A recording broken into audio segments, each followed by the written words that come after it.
The most popular attraction of the day at the Dallas Museum of Art was outside the building. A toppled crane damaged the roof line and left a lot of people craning to see how the machinery would be moved. Fox 4's James Rose is at the DMA now with a closer look. Hi, James. Hey, Heather, you know, they say a good museum always has at least one surprise exhibit, and today this one was a big hit. Everyone's just thankful no one was seriously hurt. Good Friday morning got off to a bad start at the Dallas Museum of Art. Jennifer Cavanis saw what happened from the building next door. And I was just stacking some weights back where they belonged and looked over, saw the truck go up in the air and the crane kind of hit the building. DMA officials say the crane operator and crew were erecting the aluminum frame of a tent for an event next week when something went wrong, toppling the crane and smashing the boom into the south side of the museum.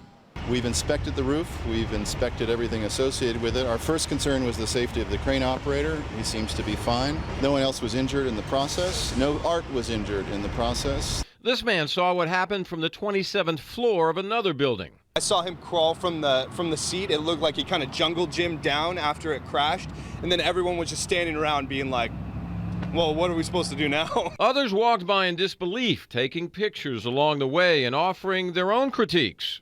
I thought it was installation art for some kind of big sculpture thing. My read is that the work wasn't planned very effectively. This Denver woman is a safety specialist and was shocked by what she saw. This is definitely something that, shouldn't happen. You should be able to calculate out the loads on your crane to avoid an incident like this. DMA officials hinted at the possible cause. It's unfortunate this happened today, but it's an accident, and it's certainly remediable in the future with more counterweight for a crane, which is the obvious solution. Counterweights are used to weigh down the mobile crane so it can do heavy lifting. Workers told us this flatbed truck had the counterweights that the white crane should have been using. Two other cranes were brought in to remove the one that toppled. Workers were sure to put the counterweights on both of those cranes. And while that was being done, art in the proximity of the crane's boom was safely removed. 5 hours later, the crane was finally lifted.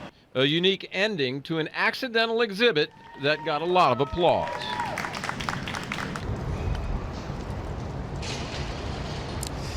Now, as you can see, the crane has been removed and work is resuming here. And despite that crashing into the south end of the building, the museum stayed open for business. They only closed the south end that you see there. Now, the tent that they will be setting up here is for Art Ball 50. It's the 50th annual gala for this museum.